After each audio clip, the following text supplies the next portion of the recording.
Welcome to the Education Podcast, where it's all about helping people and organizations unleash their greatness. The Education Podcast features lively discussions. When they share it, you see that they're beginning to feel empowered. My heart, it's full of pride for me to be to make Samoa. You don't necessarily need a degree these days. There's so many pathways to success. Welcome to the Education Podcast.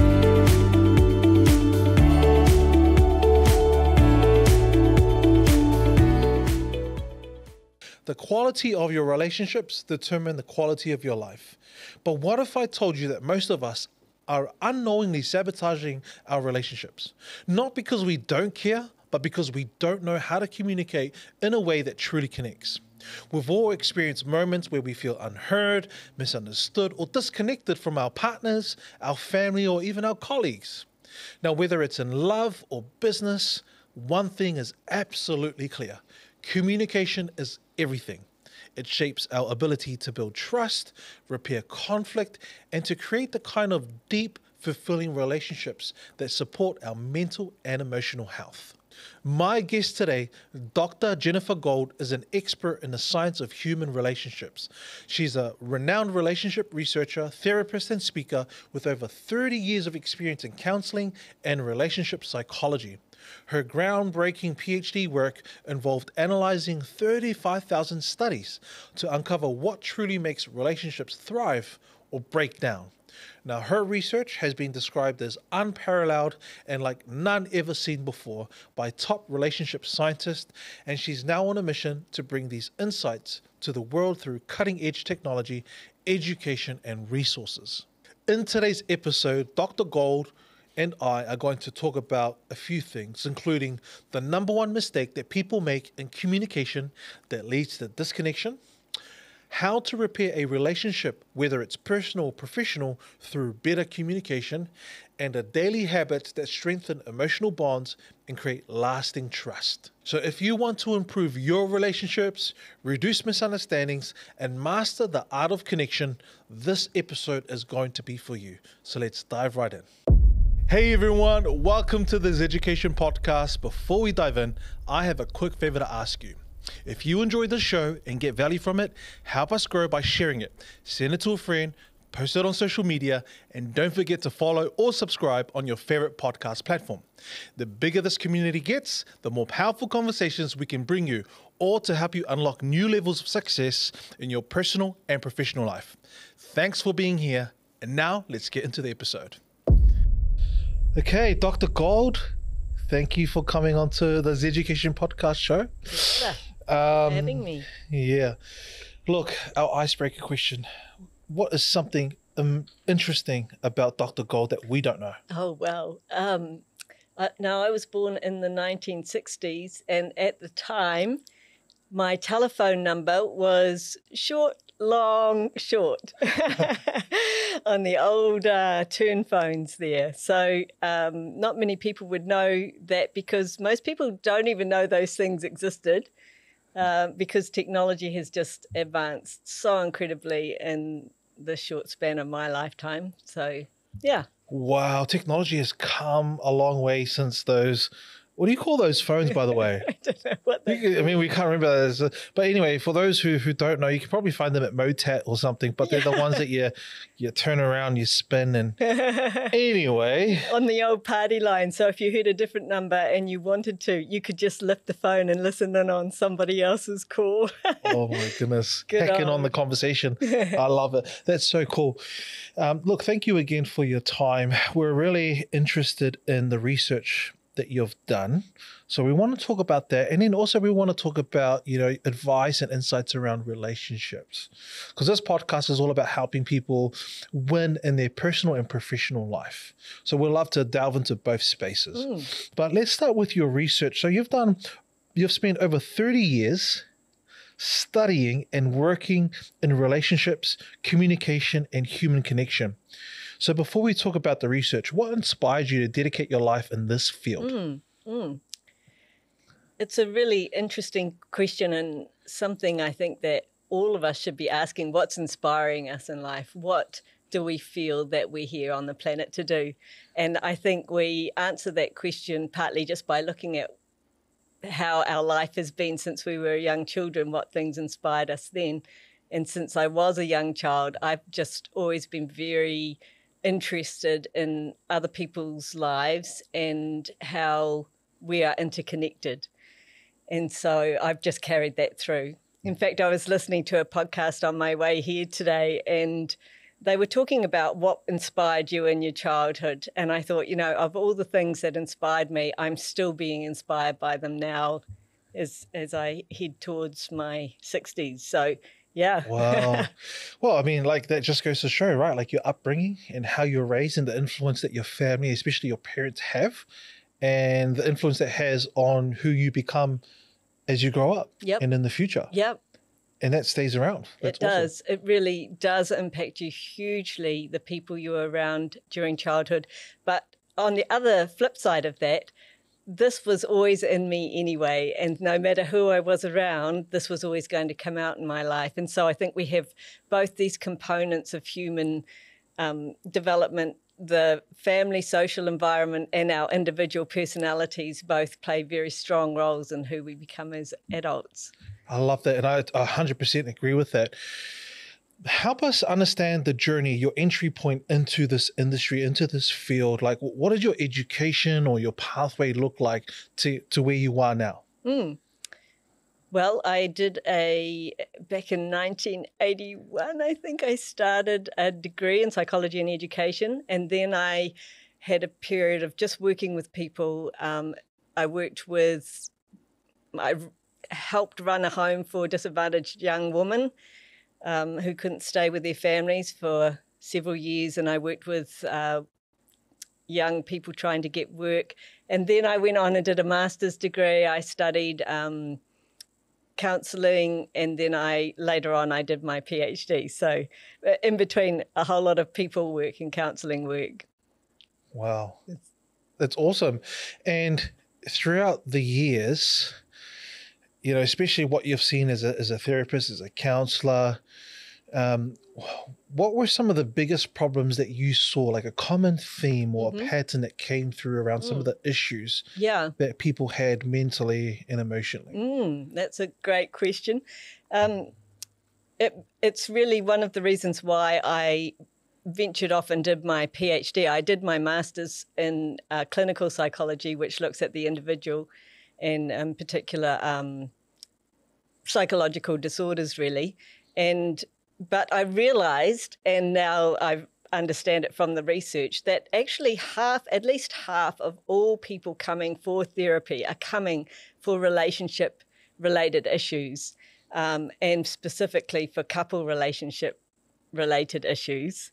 And given that this was not even taught to me in all my psychological training, and in actual fact, it seems that on average across all counselling, therapy, education, people get only 3 hours in their whole training, specifically on couple relationships and how to work with them.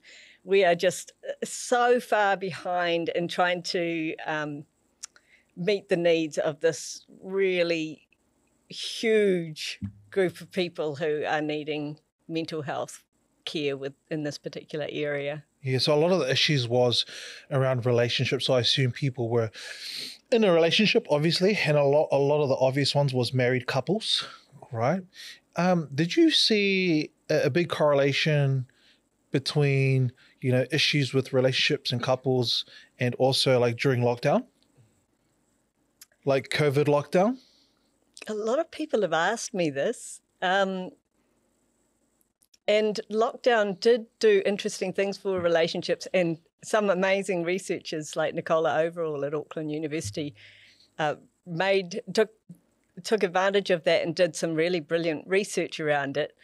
And I think perhaps like everything in life, when you're under sort of a pressure cooker situation, it pulls out what's already there and perhaps dramatizes it a little bit.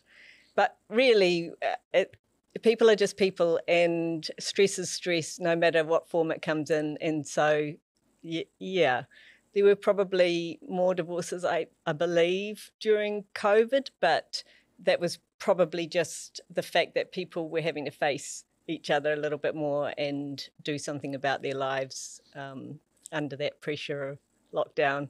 Yeah. Yeah. Well, I've heard heaps of stories. I mean, like people who were really tested. Everything was tested, not just their relationships, but family, work, mental health. Everything was challenged during lockdown. But I think you highlight an interesting and a reality is a point there is that stress comes in many different forms.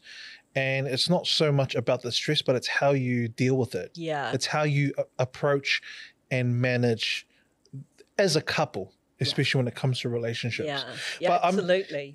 I'm going to we're definitely going to delve into that space because we're keen to get some tips, some relationship advice from yourself, Dr. Gold. But I want to go to your PhD research, which involved analysing over 35,000 studies.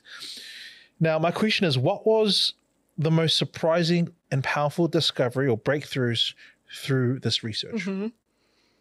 Yeah. I appreciate the way you say 35,000 because it's hard to comprehend how much reading that is. And it really was a lot of reading. I just read the abstracts of 35,000 research articles. But I also, any human brain only has the capacity really to store knowledge from much smaller amount of information. So I factor analysed that research, and that helped me to sort of whittle down what were the main themes that were coming through that were being verified again and again in the studies. And so those themes I then condensed further into 4 key topics, and those key topics that were influencing couple relationships, actually 5, but the 4 were stress, which has a major impact, both historic stress from our childhood or from our developmental period, and current stress, the stress we're facing in our relationships. So that's really great that you've brought that up.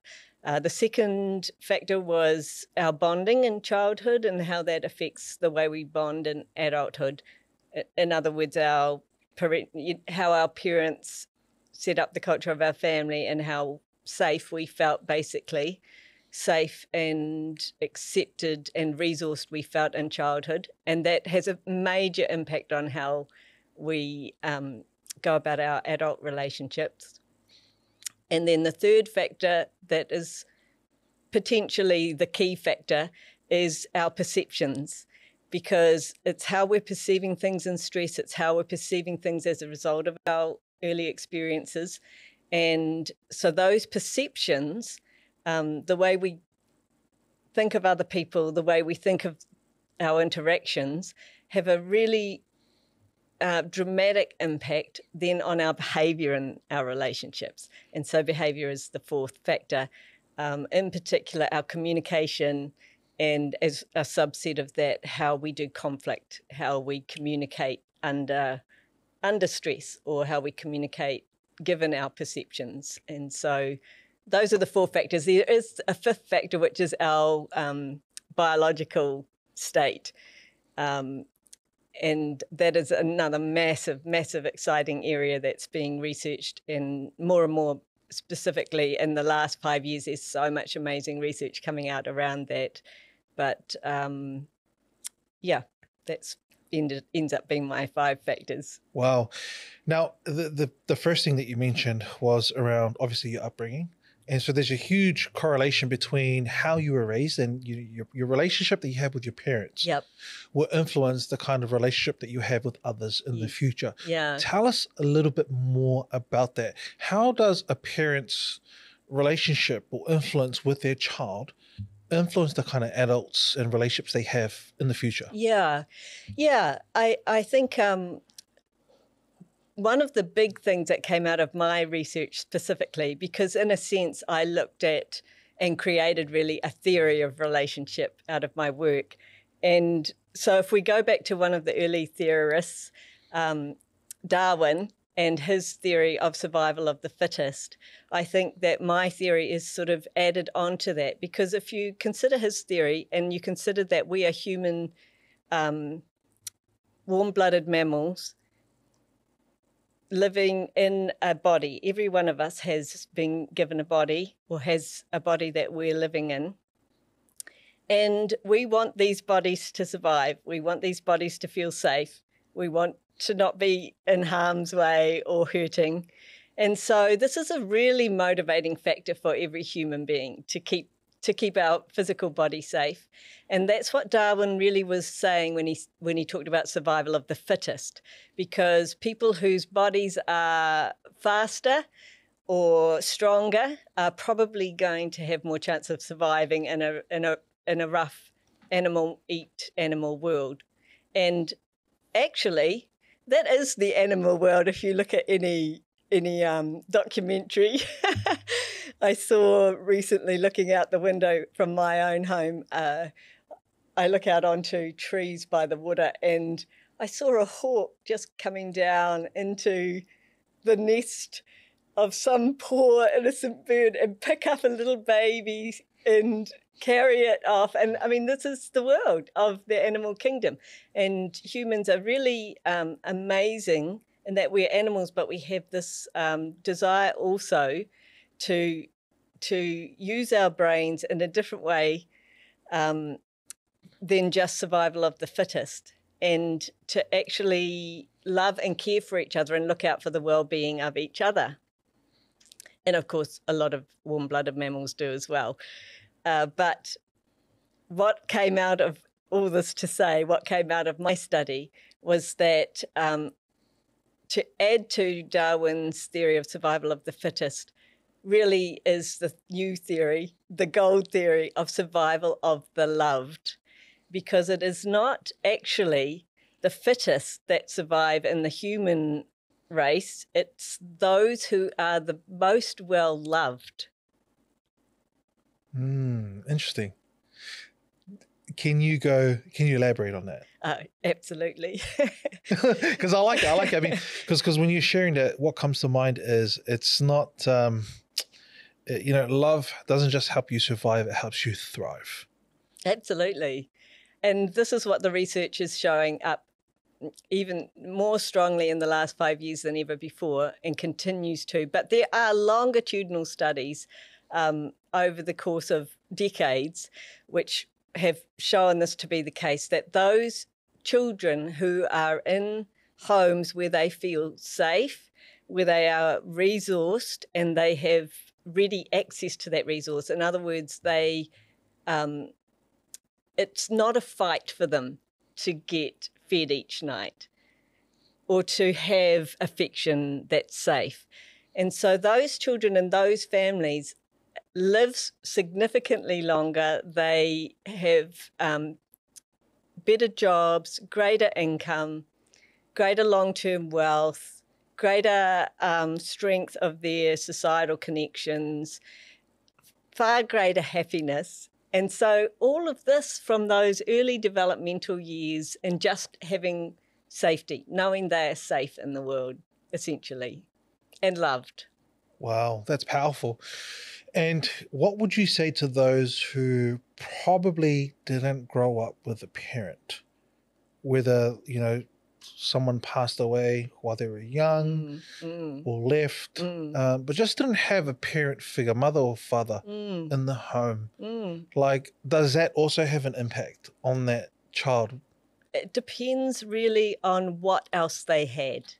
And so obviously our parents, our biological parents, are really important, but there are a lot of different kinds of parents in the world, and they don't have to be biologically related in order to give the same kind of safety and reassurance, belonging, sense of belonging. So it depends.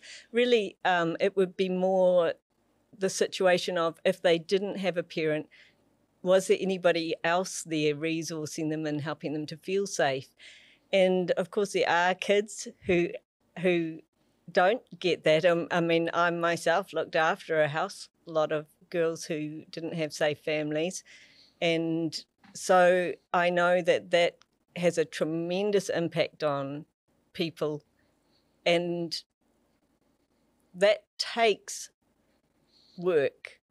But you can really shift those perceptions that come from that experience because really all we've got right is right now. Our history is just now stored in our brain, affecting our perceptions. So if we can look at our right now and change our perceptions and work out how would we feel right now if we had safety back then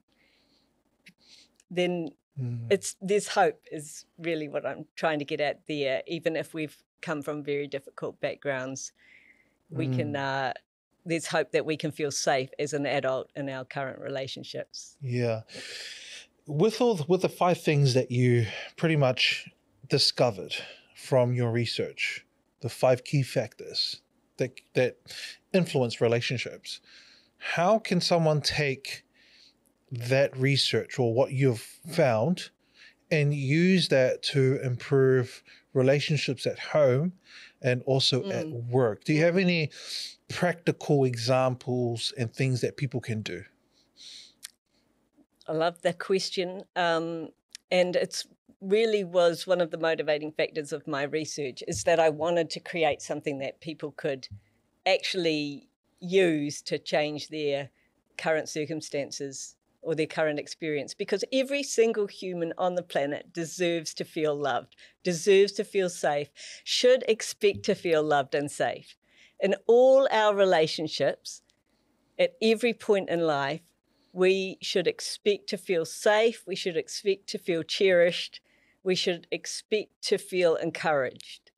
And so this is possible for all of us, but if we haven't had an experience of that, sometimes it's difficult for us to know that that's possible, or to understand also how we might be impacting our current relationships so that they're not happy.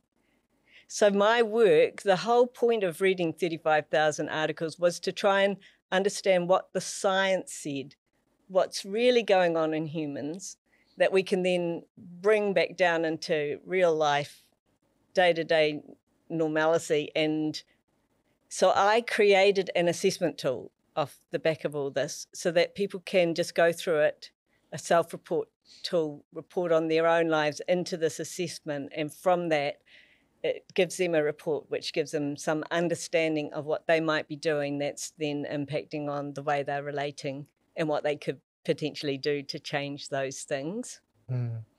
Yeah, so obviously you mentioned assessment tool. So obviously you're assessing or looking at key factors within a person that indicate where they are in terms of their levels of relationship. Yep. So whether this assessment tool, you can come from that approach, but what are you looking at to assess the healthiness or the positivity of a relationship? Like, what are you looking at? What are we measuring here? Yeah. And positivity is such a great word, because positivity is one of the key things that I'm assessing in that assessment tool. But I go through the 4 factors that I mentioned, which are stress, bonding, perceptions, which is where positivity comes in, how we're perceiving it, whether we're having a negative or a positive perception on all aspects of life, but particularly our partner, and then our behaviours, how we're outworking these. And as I said earlier, there's 5 factors actually, but I couldn't measure the biological factors in a self-report. But I will over time, because one of the things that we do know is that by measuring simply in a conflict situation, somebody's heart rate, measuring the sweat on their skin, which are indicators of stress, because stress has a major impact, but it's difficult to measure just from self-report as well. And it's the biological impact it's having on our bodies. Because when we're in a conflict situation and we're under stress, our heart rate goes up. It's pumping blood up to our brain rapidly. Our brain is busy trying to work out what to do with all this blood. And our adrenaline has gone through the roof, and that's rushing things around in our brain. And it becomes so hard to actually just have a normal, logical, peaceful conversation with the person we're in conflict with. Because we're just wanting to run away or lie down on the floor and pretend we're not there. And so with the biology side of it, the what the research can tell us is that if we stick a little monitor on a person's actual body and measure those things, the sweat and the heart rate, we can just within 3 minutes of measuring those things in a conflict conversation, we can predict with more than 90% accuracy. I think it's 93% accuracy, which is super high, whether in 6 years' time that couple will have divorced or not. Wow. Yeah. So, I mean, the science on this whole area is really, really good. And we just need to be bringing that science down so that it can help every couple in their homes. And that's what I'm trying to do at the moment with my work, is to bring these things. We're now at the point where we can actually just give people a little monitor they stick on their finger at home. And so we can get them to have a 3-minute conflict and give them a really good indication of you're having serious problems that are going to result in you destroying your relationship if you don't do something about it. So that's the biology side of it. My assessment can also then pick up and say, okay, here's what you're probably doing based on your own self-report that is going to cause you problems. So here's what you can do to change that and what you need to look at. Yeah. Well, it made me think of Apple Watches. And Apple Watches already have the technology to like measure your heart rate while you're exercising. But I think in terms of the biological side of things, for me, it makes sense. Like in terms of it doesn't sound like too much of a rocket science in terms of, you know, how your body feels. Yeah. And, you know, what's happening inside your body can affect, you know, the outward expression, what you say, totally does. how you treat people, how you problem solve, how you make decisions, right? Like for me, it's like the kind of food that you eat. Yeah. It's, you know, does it deplete? Does it give you energy? The amount of sleep you're getting. Right? If you're feeling tired, you're going to be moody. Absolutely. And that's going to come off on people. So for me, from a biological point of view, it makes sense. And it sounds pretty cool that, you know, eventually not too far in the distant future that we're going to have technology. And hey, with Dr. Gold's name to it, they can help people. Get Hey, on board. get the IP on there. Get the IP on there. You make heaps of money. But I like that. I mean, for me, when I think about the tool and how it looks at relationships in terms of like the quality of a relationship, in terms of those 5 factors, like, you know, bonding, perception, all those things, it makes me think of Pacifica Māori values and how a relationship is very important. In fact, everything starts with relationship. Like it's like whakawhanaungatanga. Hey, before we work together, before we do anything together, let's have a whakawhanaungatanga here. Who are you? Who am I? Who are we?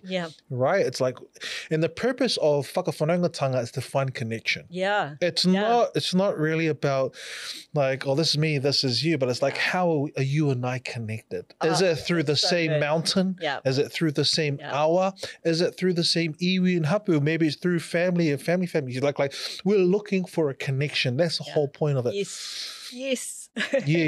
Absolutely. The weaving together. The interconnectedness of all of us with each other. I love that. Now the question is, I love that because the purpose of an assessment tool is understand where we are. And then we can, you know, from there, then we know where we need to go next or what we need to do, right? Is it the bonding part I need to do more work on? Is it the perception part, right?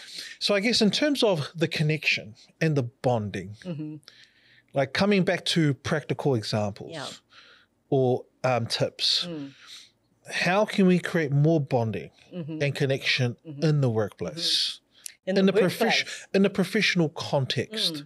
I'd like to just go back to the interconnectedness also of these factors, because early bonding when we're children has a profound effect on our biology.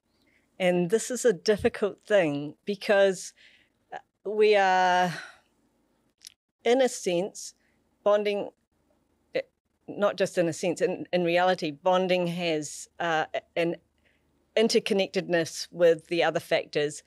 It is highly interconnected with stress. And so in particular, the stressful events that happen in our bonding experiences have a real impact on our biology, and we carry those through into adulthood, and it actually changes the size and workings of our brain and our hormones. And so when we get to adulthood and we have these issues of stress or bonding from childhood, it can literally have changed our biology, making it really difficult as an adult to respond in different ways. And so then we can bring this into the workplace, and we might be dealing with somebody thinking that they have had a healthier experience in their childhood than they have, and expecting them, therefore, to relate in that way, when for that person, it may be very difficult for them to relate in that way. And so these are complex things to consider in the workplace, and not necessarily the employer's responsibility, but they are something that we are becoming increasingly aware of, that our employees, their early childhood development impacts on the way they are in the workplace and the output and the productivity, and most especially the way they're relating to others in the workplace. And I guess that's the past. If we look at that, and the past is always important. It seems like we can never leave it behind because it's a part of who you are. Sometimes biologically a part of who we are, because it has so impacted our biology that even though it is in the past, it is in our present now, and that it has transformed the way we literally function and think. It pretty much, it's part of your DNA now. Literally, like I understand where you're coming from. I get it. It makes sense. I mean, how you dealt with stress and pressure at a young age, and and how the examples that you saw around you and how it was dealt, that gets conditioned here and in here, and how you feel. And so when you come across stress later on in life, you're going to have a go-to natural reaction. Because it's been conditioned. And I even what you're saying there about DNA, they've done studies on the impact of past generations' stress, changing your actual DNA, and then being passed down to your children and grandchildren. And so people who went through, say, World War II, passed down changes that occurred to their actual DNA to their grandchildren, so that their grandchildren are then responding differently to stress as a result of their grandparents' stress experiences. So, I mean, this stuff is kind of crazy in that, we've gone from being a society which has been all about the individual to starting to recognize, like you say, some of what we've thought of as more primitive wisdom, but is actually wisdom for the ages, because the idea that we are inheriting things from generations that we may not even know is 100% what we're discovering in science now. So, hey, quick break. If you're an employer or business owner who's passionate about investing in your people, Zeducation can help. We're a trusted training provider offering literacy and numeracy programs to build essential skills alongside leadership, communication, conflict management, and even tech training in Microsoft Excel and AI. We also provide financial education on budgeting, home ownership, and retirement, as well as personal well-being programs. Plus, we deliver cultural diversity training to help create more inclusive and high-performing workplaces. Not sure what your people need? That's okay. We can help with that too. We offer needs analysis to identify skill gaps and ensure all training aligns with your business goals, developing the right capabilities to drive real success. What makes us even more cooler, we're a proudly Pacifica and Māori-owned business, and we know how to truly engage and empower our people. So if you're ready to level up your team, get in touch with us today at www.zeducation.co.nz. Now, back to the episode. It's hard to change someone's DNA, obviously, but how influential then is intervention training? Yeah. So yeah. like say, for example, in Yeah. the workplace, Mm-hmm. it's like this, like Dr. Gold, this is great information. This is a great tool. Yeah. You know, using the 5 factors, we understand, you know, the level of relationships that we have here, the quality of relationships. Yep. But then what do we do about it? Yeah. Can we do Yeah. anything about it? If Yep. so, where's a good place to start? Yeah, wonderful, wonderful question. And also one of the key things I wanted to understand from my own research. And so if you look at those 5 factors, what we tended to do in therapy up till now is we've focused on one particular issue, which has been a journey of development for the science of relationships over the last century. But it's meant that we're kind of siloed in how we address these things. And so we've looked at perception and we've come up with therapies that help us to change the way we think about things. And they're really, really great. And then we've looked at bonding and we've come up with therapies on how to address childhood anxious or avoidant attachment, for example. Or we've looked at stress, and we've come up with some great therapies, EMDR. There's sort of therapy models for everything. We've looked at the behaviour, that's a no-brainer. I mean, Skinner was a researcher who originally looked at the way dogs salivate. They can make them salivate if they associate a bell with food. And we know that humans do the same. So we can change our behaviours just through simple, really well-researched practices that no doubt you teach in your work. We can change behaviours through changing our perception. We can change behaviours by changing our working on what we need to actually transform in our perceptions usually, or our physiological experience of our early bonding experiences. We can change our behaviour through looking at our trauma reactions to things. All those things work really, really well. But what we haven't known how to do is to really understand and assess which of these do I need to use for my unique situation. And so hence doing my assessment tool, because if we know, okay, what happened to me was when I was a child, I got attacked when I was riding my bike through a remote village in a third world country, for example. And so perhaps I had a stress experience there. And so now I can go and get stress and trauma counselling. But it may be that if I didn't sort of look at that specifically, I might be sent to somebody to get CBT training where I change my thinking and it doesn't actually work on the issue that really affected me there, for example. Yeah. So it sounds like intervention might be something as in depth as that, where you get referred, or trauma, recovery or support. Or it could be training that focuses on behavior, behavior change, but coming from, there's, I guess, many ways to skin a cat when it comes to behavior. But what have you seen as the most powerful way to influence and change behavior? I mean, you talked about perception a lot. Yeah, perception is everything, really, because it's no matter what we've gone through in life, it's how we're thinking about it right now. And what I've found, though, is that, and this is really just coming to the fore right now in the research, is that the matching of what's really going on in a person with the right help is really the biggest issue.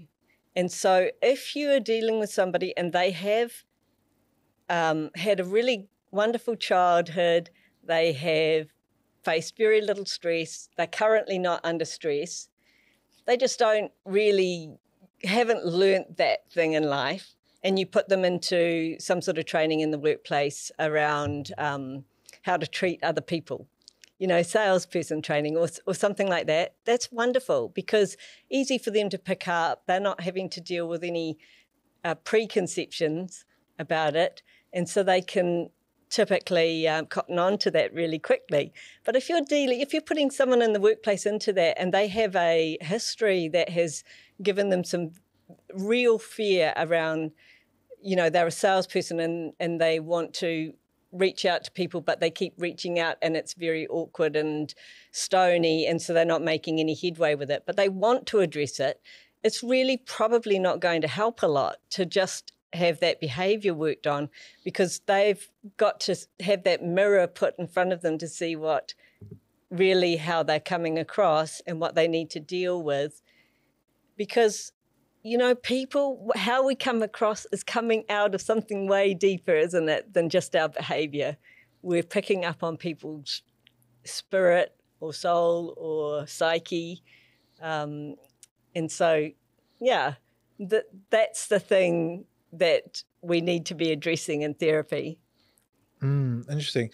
So I think like you know, how we can convert this into more pracademic sense in terms of, you know, practical use is obviously, you know, self-awareness. Yes. When I say pracademic, I mean I mean like information that's actually practical. Yes, I love it. Right? Not just academic, Thank but you pracademic. for helping me to make this academic. Yeah, no, thank you. I mean, it does start with having the right information. You can't just go away and execute and apply something that's not correct. Yes. All right. So let me just give you a little statistic here to help you. If you match people through doing a proper assessment on them in the mental health space, if you do a proper assessment on people's mental health and then you match them with a therapist who's actually trained and skilled and effective at dealing with what they've come out of that assessment with, you increase the effectiveness of therapy with that person 5 times anything else. In other words, it doesn't matter if that person went to see any reputable kind of therapy. What matters is them going to the right therapist for their issue. So if we take that into the workplace and you have a team here that you want to increase the effectiveness of their interactions with one another, or increase the happiness of the workplace culture, and you put them all through one mode of training, it will pick up probably 70% of your employees will pick up in that area, and there'll be that 30% who it won't impact because it's not meeting their need for what they actually need help with. I like that, because already I'm having this picture in my mind that this tool can be amazing for selecting the right candidates and matching them to the right that's true to the right jobs Yeah. with and looking at jobs in terms of how much pressure and stress is involved in that job. Yeah. And then, you know, corresponding the right person using that tool, you know, in terms of relationship or how well they can deal with stress versus the role. Yeah. So, I mean, in healthcare and in therapy, I mean, that makes sense. You definitely want somebody in there who is pretty high up there in terms of, you know, behavior, perception, in terms of the scale. But I can see in terms of onboarding being very, very useful. Yeah. A powerful tool. Now, I mean, as a leader, I just think, you know, leaders can use this information and be like, look, I've got to look at things from a relationship perspective as well to be very effective and to help bring out the best of my team or, you know, performance, as like, where are we in terms of relationships? Do we have that connection? Do we have that bond, that unity? And do I really understand the background of my team members? Do I know whether they grew up with a mum and dad? Well, you know, what their upbringing was like. Was it tough? Was their upbringing tough? Like all of that, you wouldn't think as a leader would matter. But I think after what you've shared, it has a huge impact. So I think leaders need to know their people, but actually really get to know them. You know, and that takes a lot of trust and vulnerability and a bit of rapport. It doesn't just happen just like that. But I think it's important that you are kind of pushing for it. And the whole purpose of it is to understand them so that you know how to influence them a little bit better and support them a little bit better based on. Yeah, I love this. I mean, obviously there's complications around privacy and societal expectations and legal matters, but it really does impact the bottom line for businesses if you are showing this kind of care for your employees. And if you've got a large business, obviously it's difficult for you to know everybody's life. And that's where you might want to scale. You might want to say, who are my people that I'm going to really know and care for? And then it's their job then to know and care for their teams. And so you can, distill out the weight of that. But definitely knowing as much as you sensitively can know your employees' lives and situations has a highly valuable return for a business in terms of productivity and slowing down staff turnover and 100%. And in order for leaders to be able to achieve that level of connection and in depth, it requires a lot of empathy, patience, good listening. So, as leaders, it's important to develop these kind of skills because those skills create the kind of environment for that to happen as well. It's not as easy as just scheduling a meeting. Let's have a coffee. So I think it's intentional. And I think part of executing that really well is leveling up yourself as a leader. And I think also it can work at home in terms of, if you're married with someone, conflict comes in different shapes and sizes. But I think if you really step back a little bit from an empathetic point of view, compassionate point of view, and loving point of view and be like, look, she or he is responding this way. And it's maybe because of that reason. Yes. So it really takes it to a whole another level. But again, like I said, in order to think like that, you've got to be able to step back from the situation, be level-headed, and be empathetic at the same time. But I think it's a nice message that you're giving us today is around just slowing down and getting to know the person. There's a reason why they're responding under pressure like this or that, for example. And I love the way you've worded that because that is empathy, is slowing down and thinking what's the reason really and giving that grace, giving that consideration. But you also mentioned step back, and that is just such a great practical way of looking at it, to step back, because we know that, as I said, in conflict, your heart rate goes up and then your brain gets crazy. And there's a really simple thing you can do in the middle of conflict where you can feel, okay, I'm escalating here, is to literally take a step back. And it just, in a physical sense, you can take a step back. It gives you a little bit of breathing space. But even better is to take a 3 to 10 minute outing from the actual conflict. And if you need to, you can make an excuse up. I'm so sorry to stop right now, but I really need to go to the loo, or whatever you've got that you can legitimately excuse yourself for. I really am desperate for a drink of water, because you often are when you're in conflict, your throat gets dry. And so you can just somehow gracefully exit the conflict, and that little reprieve lets your heart rate come down, stops the blood from flooding into your brain, and suddenly you come back in and you're a little bit put together again, and you can be calm, and you enter back in, and suddenly you can resolve something that you may have felt there was no resolution to. So one study that was done where they were looking at couples in conflict and videoing them and monitoring them, and they decided to put in a brief break. And so they told the couples, our equipment's just gone out. We're going to have to just stop you for 5 minutes while we get this back together. So they stopped the couple just for 5 minutes, and then they brought them back into it and completely changed the whole nature of conflict in those couples. And it's just a really simple thing that any of us can do. We can, even if it's with our partner and we're the level of relationship where we're in agreement about these things, we can say, okay, I need a timeout. It's only going to be for 5 minutes, and then I'm meeting you back in here. Because never leave your partner hanging in the middle of a conflict and just skip town. Wait, pause. Okay. That's really unfair.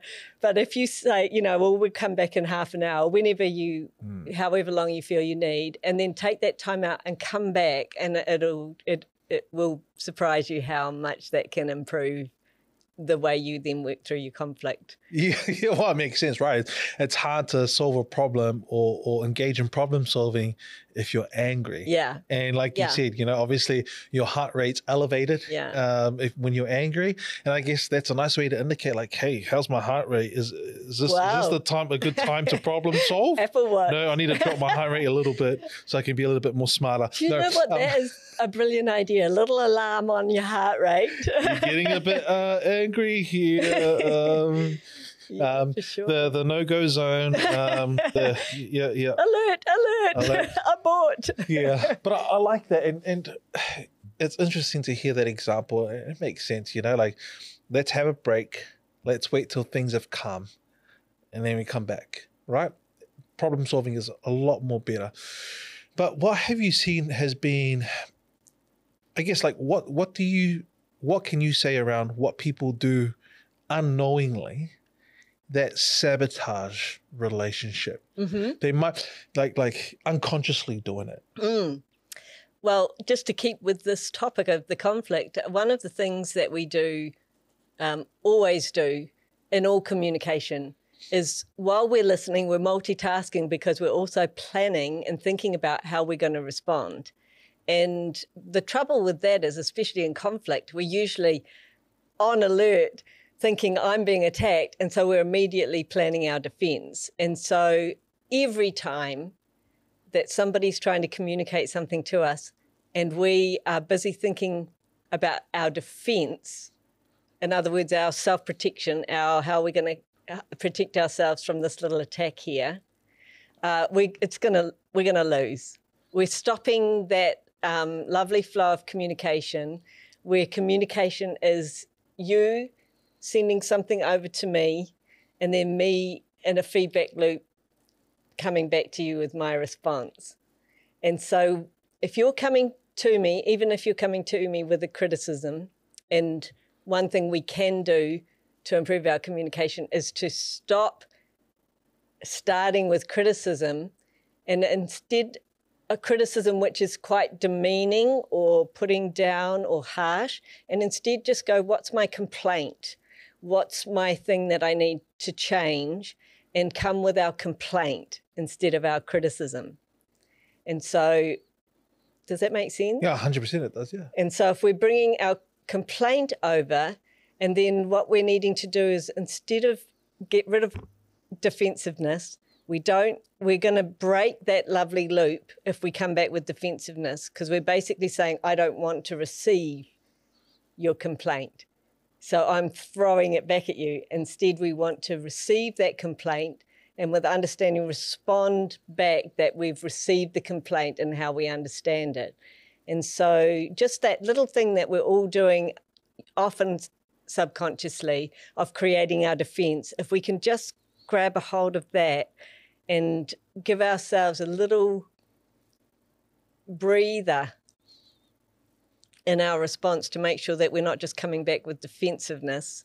Are we coming back and responding to their complaint, just to the nuts and bolts of their complaint, not the emotion we're feeling around that complaint? Yeah. Is it?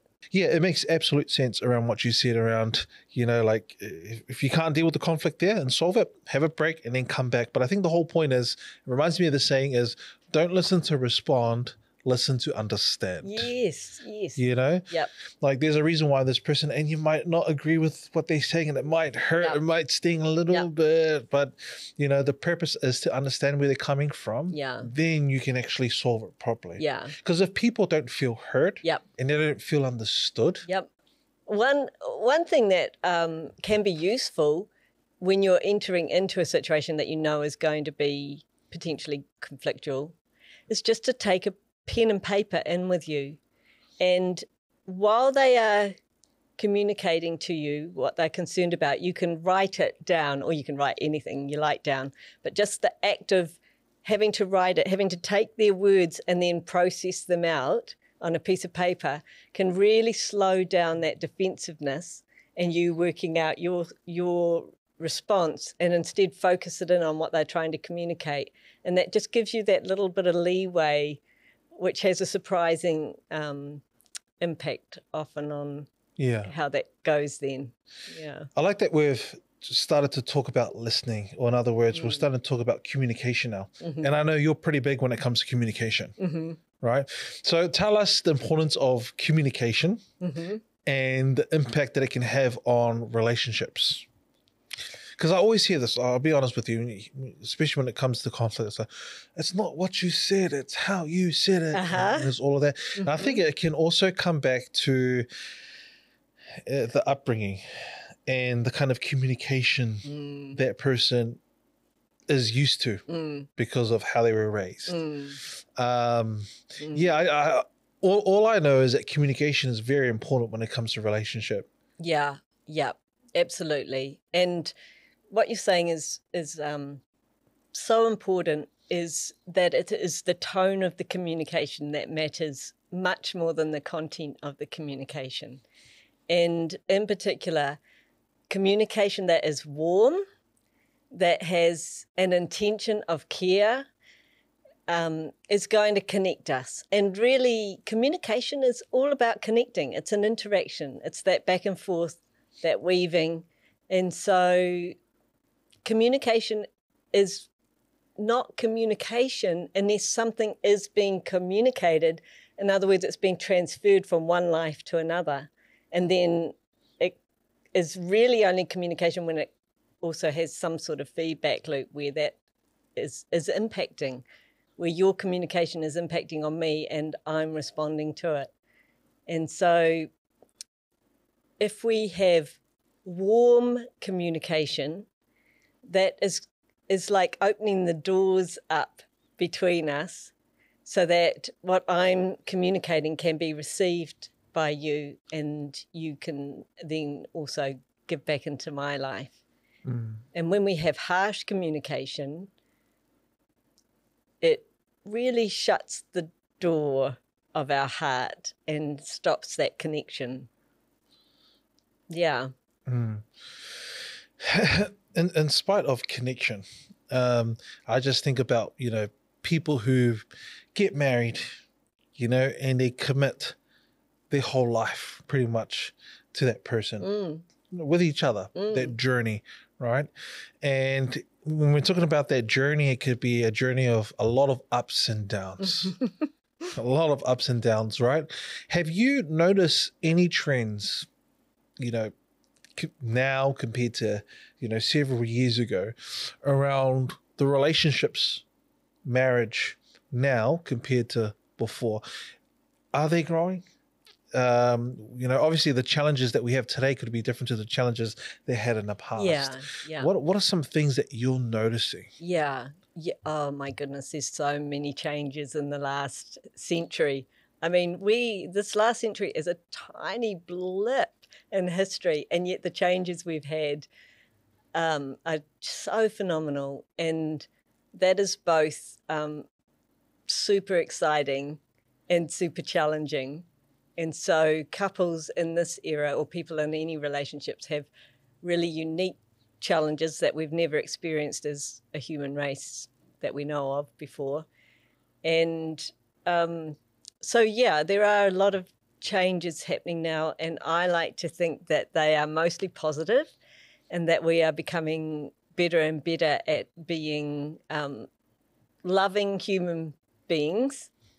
And one of the things that the research has shown just fairly recently, in the last decade really, is that whereas previously women's position in marriage has been, there's been a power imbalance, and there still is in some ways, that is really changing quite dramatically right now. And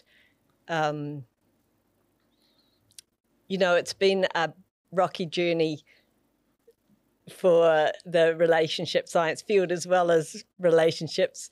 We're all learning. I mean, that's what life is about, is learning. And so it's not that we're perfect with where we're at now, but we're certainly giving women more more of a voice in relationships, and that's really important. That's a big important step forward for causing our relationships to thrive. Obviously, we're in an era now where it's all about equality, it's all about equity, and women do have a voice, you know? In fact, New Zealand was, I believe, and I'm sure I'm right, if it's not the first, it was one of the first countries to allow women to vote. Mm-hmm. Yep. It's great Right? being first in the world. I'm proud of us for that. Yeah, absolutely. But I think bringing it back into the context of marriage, it's important that men and women are equally yoked. Yes. And so when problems come, Yep. they're equally yoked. Yes. When the responsibilities come, they're equally yoked. And equal or balance will look different for each family. Yep. And for each couple. Yep. Right? And it's that's a great word for you to use, because that is such an important thing, is that in that feedback loop where you're communicating, one of you communicates, the other one catches it, and then the other one throws it back.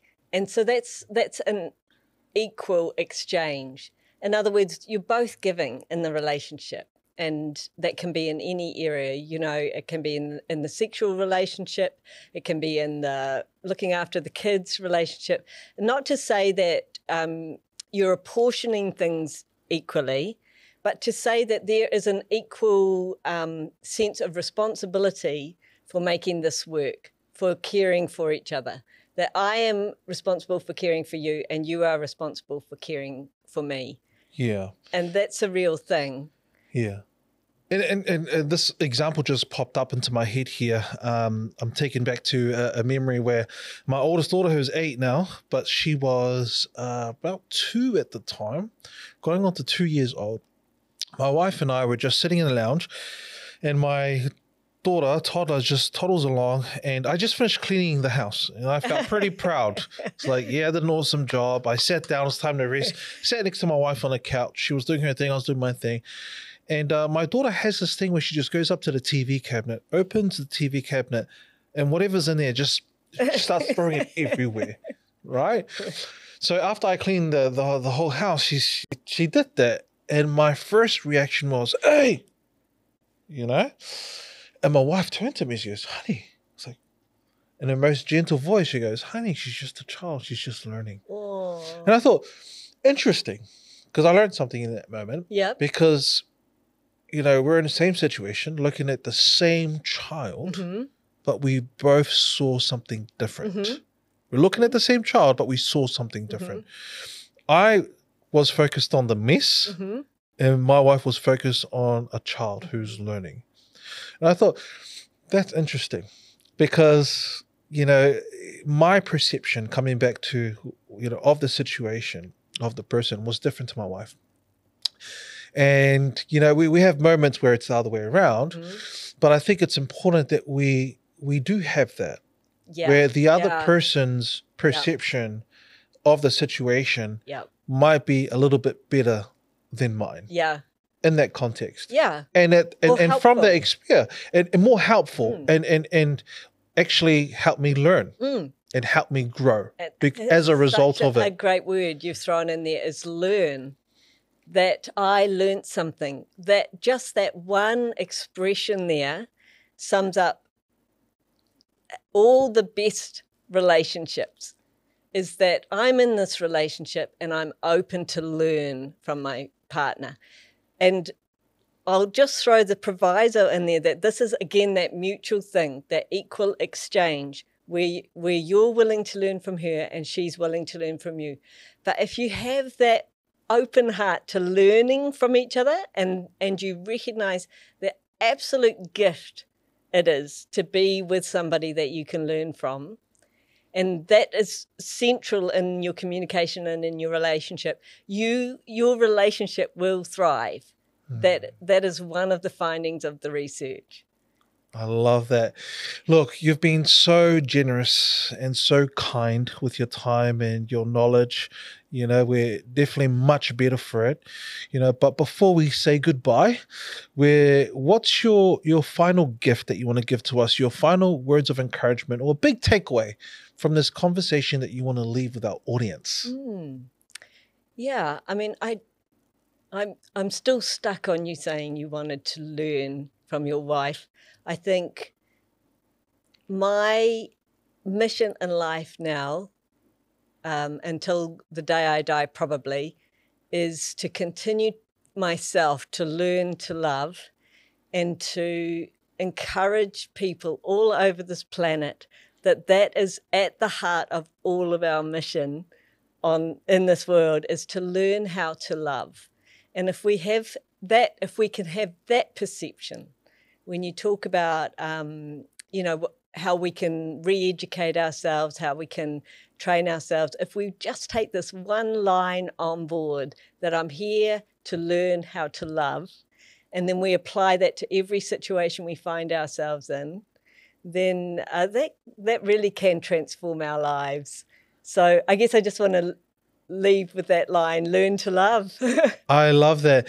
And Dr. Gold, is love enough?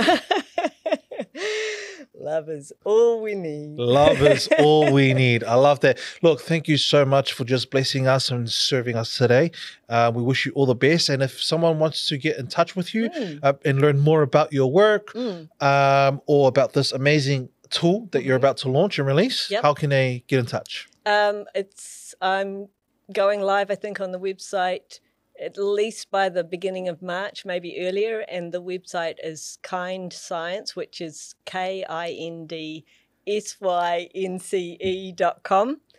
And you can find the assessment tool there too. It'll be free for a good while, so make the most of that. Yeah. Just amazing. Well, there you go. If you want to get in touch with her, there you can do it that way. Thank you again, Dr. Gold, for your time. All the best. Thank you so much for having me. And that's a wrap for today's episode. If this conversation gave you something valuable, do me a favor. Share it with someone who needs to hear it. And if you haven't already, hit the follow or subscribe so you never miss an episode. This show is all about helping you unleash your greatness. And the more we grow, the more we can bring you content that truly makes an impact. Thanks for being part of the Education Podcast. Let's keep pushing forward, and I'll see you next time.